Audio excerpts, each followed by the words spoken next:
اور ذمہ داری ریاست کی ہے۔ پہلے ریاست اپنے شہریوں کے حقوق پورے کرے اور پھر ریاست ان سے وفاداری مانگے۔ یہ آئین کی ایک ترتیب ہے، کتنی خوبصورت ترتیب ہے۔ آئین کا آرٹیکل 4 ہے، پھر آرٹیکل 5، اور پھر جو ہماری ریاست کے ساتھ دھوکہ کریں گے پھر ان کے خلاف آرٹیکل 6 کے تحت کارروائی ہوگی۔ تو یہ ایک ترتیب ہے، اور اسی وجہ سے ہر کیس میں آرٹیکل 4 کو ڈسکس کیا جاتا ہے جی کہ ہمارے جو رائٹس ہیں ان کو قانون کے مطابق ڈیل کیا جائے اور ہمیں قانون سے ہٹ کے ڈیل نہ کیا جائے۔ وہیں پہ ایک اور پیش رفت سامنے آئی، ایک بڑا سکینڈل سامنے آیا تھا کراچی میں، جہاں پر جو واٹر سپلائی کی لائنیں ہیں وہ پھٹ گئی تھیں اور پانی ضائع ہو گیا تھا، اور کراچی کے شہریوں کو کئی روز تک پانی نہ ملا۔ اس پر ایک انکوائری کمیٹی بنائی گئی۔ انکوائری کمیٹی جب بڑے مگرمچھ ان تک پہنچ گئی تھی تو اس انکوائری کمیٹی میں جو چیف انجینئر تھے واٹر کارپوریشن کے، ان کو عہدے سے ہی ہٹا دیا گیا۔ یہ ہمارے ہاں ہوتا ہے کہ جب کوئی کسی بڑے مافیا کو پکڑنے لگتا ہے تو وہ بڑا مافیا تو نہیں پکڑا جاتا، لیکن وہ کم از کم، جیسے آپ کو یاد ہوگا ایک FIA کے ڈائریکٹر تھے اور ان کی بھی اچانک ڈیتھ ہو گئی۔ کراچی میں پانی کے بدترین بحران پر بالآخر واٹر کارپوریشن نے ایکشن لیتے ہوئے اپنے ہی چیف انجینئر کو عہدے سے ہٹا دیا۔ پانی کے بدترین بحران پر کراچی واٹر کارپوریشن نے چیف انجینئر بلک ظفر پیلیجو کو عہدے سے فارغ کر دیا۔ ظفر پیلیجو کی جگہ سید محمد اعجاز کو اضافی ذمہ داری دی گئی ہے، جبکہ انچارج ہائیڈرنٹ سیل سید سردار شاہ کو بھی عہدے سے ہٹا دیا گیا ہے۔ کراچی میں گزشتہ 13 روز سے بدترین پانی کا بحران جاری ہے، اور اس معاملے پر وزیر اعلیٰ سندھ نے 9 مئی کو نوٹس لیا تھا۔ وزیر اعلیٰ کے نوٹس کے باوجود شہر میں پانی کی فراہمی بہتر نہ ہو سکی۔ واٹر بورڈ نے اپنے انجینئر کو فارغ کر دیا۔ امکان ہے ان تبادلوں سے شہر میں پانی کی فراہمی میں بہتری آ جائے گی۔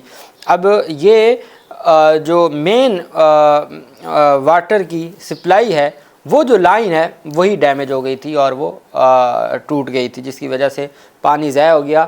کراچی کے شہریوں کو آدھا مہینہ ہو گیا ہے پانی نہیں مل رہا۔ اب دیکھیں یہ سب سے بڑا ہمارا ہب ہے، معاشی ہب کراچی، اور وہاں کے یہ صورتحال ہے اور پھر کس طریقے سے وہاں یہ ساری کارروائیاں کی جا رہی ہیں۔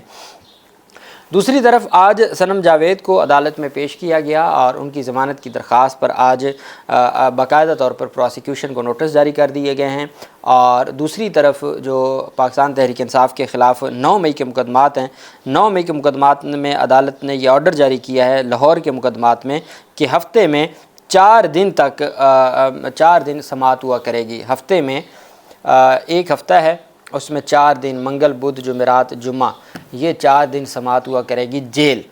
یہ کون سے 9 مئی کے مقدمات ہیں؟ 4 مہینوں کا عدالت نے احکامات جاری کیے، چونکہ ہزاروں کارکنان ہیں اور پھر ان کے جرا ہے اور پھر بہت ساری صورتحال ہے، چونکہ یہ سارے سیکرٹ ٹرائل ہیں، اوپن ٹرائل کوئی بھی نہیں ہے، اور نہیں پتہ وہاں پہ کیا چاہ رہا ہے کیا نہیں چاہ رہا، چونکہ پاکستان تحریک انصاف کی جو جتنی قیادت ہے وہ تو اڈیالہ جیل کے آس پاس گھوم رہی ہے، لیکن جو کوٹ لکھپت جیل ہے وہاں پر نہ ہی کوئی صحافیوں کو اس طرح جانا الاؤ ہوتا ہے، نہ ہی کوئی ہائی کورٹ پہ پٹیشن فائل کرتا ہے، نہ ہی کوئی اوپن ٹرائل کی اپلیکیشن دیتا ہے، اور نہ ہی اوپن ٹرائل ہو رہا ہے، اور وہاں پہ ایک سلسلہ ہے وہ جاری ہے۔ اور مجھے لگتا ہے کہ کوئی 2 مہینوں میں خبر یہ سامنے آ جائے گی ٹرائل کمپلیٹ ہو گیا، حالانکہ جہاں ہزاروں ملزمان ہوں تو وہاں ٹرائل ایسے کمپلیٹ ہو ہی نہیں سکتا، لیکن عدالت نے ایک ہفتے میں 4 دن کے لیے کہا ہے کہ جی وہ ان 9 مئی کے مقدمات کے ٹرائل کو آگے بڑھائے گی۔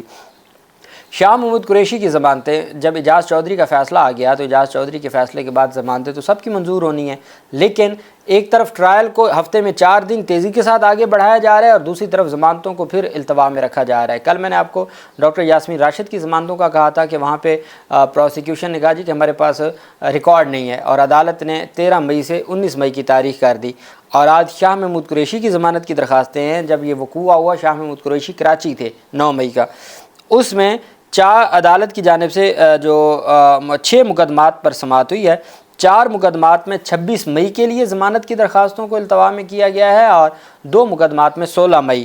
اور دلچسپ بات یہ ہے کہ پروسیکیوشن کی جانب سے یہ کہا گیا ہے کہ ہم جیل ٹرائل میں مصروف ہیں، اس وجہ سے ہم ضمانتوں پر دلائل نہیں دے سکتے، ہمیں موقع دیا جائے۔